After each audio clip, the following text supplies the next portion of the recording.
اللہ کے باغیچے کا پھول بننا ہے، مطلب بہشت بری جنت کا پھول بننا ہے، مطلب جنتی بننا ہے۔ اچھا، اگر ایک لفظ میں کہا جائے تو جنتی بننے کی تیاری ہے۔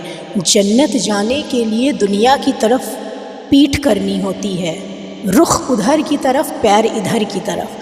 خیال بہت اچھا ہے۔ کیا کہا گیا ہے اس کو؟ اللہ نے بہشت رچی ہے نا، اللہ نے بہشت بنائی ہے، اللہ کا وہ باغیچہ ہے، وہاں کا ہم پھول بن رہے ہیں۔ مگر سنیے، کوئی بھی باغیچہ بنا کانٹوں کے کہاں ہوتا ہے؟ وہاں کانٹے نہیں ہوں گے، مگر پھول تو یہاں بن رہے ہیں نا آپ، یہاں بہت کانٹے لگیں گے۔ آخرت میں جب آپ دنیا پلٹنے سے پہلے وہاں کی تیاری کرنے لگتے ہیں تو وہ پھول بننے کی تیاری آپ اسی کانٹوں کے جنگل میں رہ کر کے کرتے ہیں۔ بہت کانٹے لگتے ہیں، اور کانٹے کا مطلب کیا ہے؟ تکلیفیں آنا، دکھ آنا، پریشانی آنا، امتحان آنا۔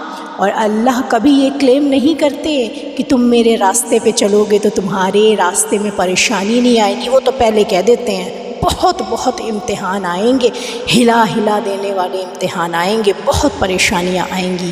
وہ پہلے ہی کلیم کر دیتے ہیں اس بات کو۔ تو پھر وہ پریشانی، وہ امتحان کیا ہیں؟ کچھ امتحان تو آسانی سے پاس کر لیں گے، کچھ امتحان جس میں واقعی میں آپ بکھریں گے، مگر بکھرنے کے ساتھ ساتھ کچھ نکھریں گے بھی۔ وہ امتحان کیسے ہوں گے؟ امتحان وہ نہیں کہ ہمیں کوئی ہمارے سامنے ہے، اس روح سے ہمیں امید ہے کہ وہ ہمیں کانٹا چبھائے گی، وہ تو ہم مان چکے ہیں کہ وہ ہمیں کانٹا چبھائے گی۔ امتحان وہ ہے کہ ایک روح ہے جس سے ہمیں امید نہیں تھی کہ وہ ہمیں کانٹا چبھائے گی، مگر وہ کھنجر مار گئی۔ اسے کہتے ہیں امتحان۔ اچانک کا پارٹ، کچھ بھی ہوگا، کہیں سے بھی ہوگا، کیسے بھی ہوگا، اور جس سے امید نہیں ہوگی اسی سے ہوگا، اسی سے ہوگا۔ ہوتا نہیں ہے ایک سبجیکٹ پہ ہماری بڑی گہری کمانڈ ہوتی ہے، ہم بڑے گھمنڈ میں ہوتے ہیں، یہ سبجیکٹ تو ہم نکال لے جائیں گے۔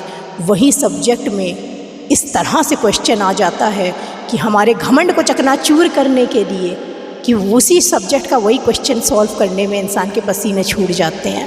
تو امتحان وہیں سے آئے گا۔ کیوں؟ کیونکہ گھمنڈ آ گیا تھا نا کہ اس سبجیکٹ سے تو کچھ نہیں ہو سکتا۔ اسی طریقے سے اس آتما سے تو، اس روح سے تو کوئی امتحان نہیں آ سکتا۔ وہی روح امتحان لے کر کے آئے گی، وہی روح امتحان لے کر کے آئے گی۔